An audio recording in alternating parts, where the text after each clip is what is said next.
میرے عزیز طلبہ السلام علیکم. امید ہے آپ سب خیریت سے ہوں گے. حالات کے پیش نظر آج اس کاوش کا اہتمام کیا گیا ہے تاکہ آپ کی معاونت و رہنمائی ہو سکے. صورتحال کو دیکھتے ہوئے آپ سب کو چاہیے کہ آپ اپنے ساتھ رہنے والوں کا اور ماحول کا بے حد خیال رکھیے. آج ہم جس مہارت پر کام کرنے جا رہے ہیں وہ ہے تشریح، اور یہ جماعت ہشتم کے لیے ہے جس میں نظم ہے شکوہ. سب سے پہلے ہم دیکھیں گے کہ تشریح کے اصول کیا ہوتے ہیں اور معیار جانچ کے مطابق ہمیں کیسے کام کرنا ہے.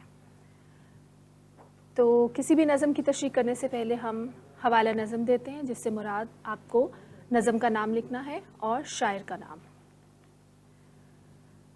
ہر مصرع کی وضاحت. تشریح کا بنیادی اصول ہے کہ ہر مصرع کی وضاحت کیجیے تاکہ کوئی اہم نقطہ رہ نہ جائے. مناسب اور معیاری الفاظ کسی بھی تحریر کو خوبصورت بنا دیتے ہیں، لہٰذا بہترین الفاظ کا انتخاب کیجیے. جملوں کی بناوٹ اور تشبیہات و استعارات کا استعمال. جملوں کی بناوٹ کا خاص خیال رکھیے اور تشبیہات اور استعارات کا استعمال کیجیے، اور اگر نظم میں تشبیہات اور استعارات دیے گئے ہیں تو ان کی نشاندہی کیجیے. حوالہ جات. اپنی بات کی مزید وضاحت اور دلائل دینے کے لیے اضافی حوالہ جات کا استعمال کیجیے. اس مقصد کے لیے روزمرہ زندگی کی مثالیں دی جا سکتی ہیں. اضافی اشعار، احادیث، اقوال اور آیات کے تراجم کا حوالہ بھی دیا جا سکتا ہے.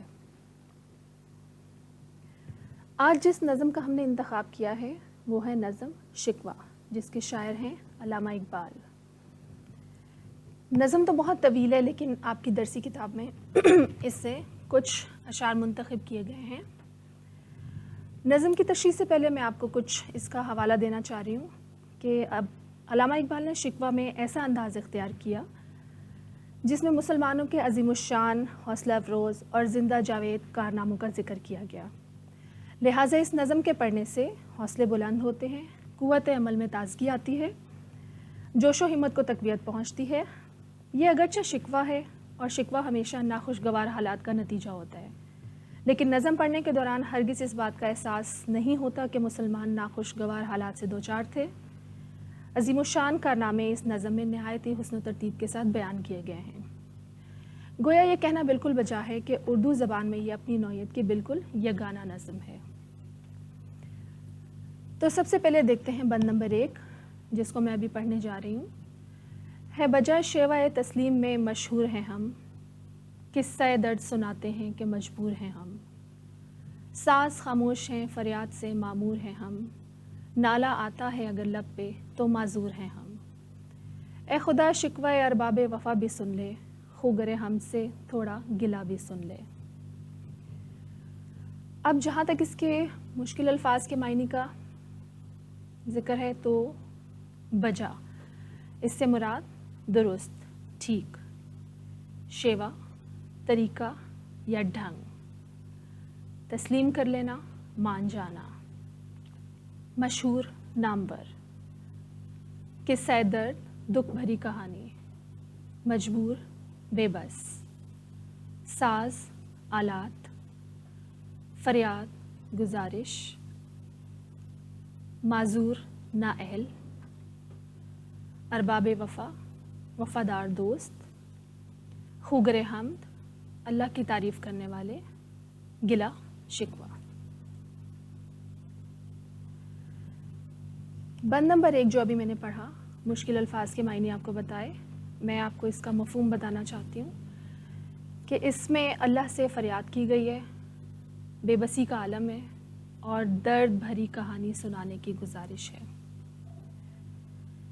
اس بند میں شاعر اللہ سے شکوہ کرتے ہوئے اس بات کا اظہار کر رہا ہے کہ اللہ، ہم تیرے فرما بردار بندے ہیں اور ہم نے کبھی تیری نافرمانی نہیں کی، اور ہمارا یہ شیوا، ہمارا یہ طریقہ ہمیشہ سے مشہور رہا، اور ہم نے ہمیشہ اللہ کے آگے سر جھکایا. لیکن آج ہم حالات کے پیش نظر اپنا دکھ بھرا درد سنانے کے لیے مجبور ہو گئے ہیں. ہماری کیفیت یہ ہو گئی ہے کہ اب ہمارے دل دکھ سے بھر گئے ہیں لیکن ہماری کوئی گزارش سننے والا نہیں. تو اللہ، ہم اپنی گزارش، اپنی فریاد تجھی سے کرتے ہیں، تجھی سے مدد مانگتے ہیں. تو آج یہ ہم گزارش کرتے ہیں کہ ہمارے شکوہ، ہماری دکھ بھری کہانی جو کوئی سننے کو تیار نہیں ہے وہ اللہ سن لے۔ جس طریقہ کار پہ ابھی تشریح کی گئی، مشکل الفاظ کے معنی جانے گئے، مفہوم دیکھا گیا اور پھر اس کی وضاحت کی گئی، اب آپ کے کرنے کے لیے کیا کام ہے کہ آپ کو بند نمبر 2 دیا جا رہا ہے جس کا مفہوم اور مشکل الفاظ کے معنی اگلی سلائیڈز میں دیے گئے ہیں، ان سے مدد لیجئے اور بند نمبر 2 کی تشریح زبانی طور پر ریکارڈ کیجئے اور گوگل کلاس روم میں اپلوڈ کیجئے۔ بند نمبر 2، صفحہ دہر سے باطل کو مٹایا ہم نے، نوع انسان کو غلامی سے چھڑایا ہم نے، تیرے کعبے کو جبینوں سے بسایا ہم نے، تیرے قرآن کو سینے سے لگایا ہم نے، پھر بھی ہم سے یہ گلہ ہے کہ وفادار نہیں، ہم وفادار نہیں، تو بھی تو دلدار نہیں۔ اس کا مفہوم بیان کیا گیا اس سلائیڈ میں۔ اللہ کا ہم سے ناراض ہونے کا شکوہ، اپنی کاوشوں کا اظہار کیا گیا ہے اور خود پر لگے بے وفا ہونے کے الزام کا شکوہ کیا گیا اللہ سے۔ مشکل الفاظ کی فہرست آپ کو دی گئی ہے، ساتھ ان کے معنی دیے گئے ہیں، انہی سے مدد لیتے ہوئے زبانی طور پر آپ اس تشریح کو ریکارڈ کیجئے اور گوگل کلاس روم میں اپلوڈ کر دیجئے۔ آپ کی توجہ کا بہت بہت شکریہ۔ اللہ حافظ۔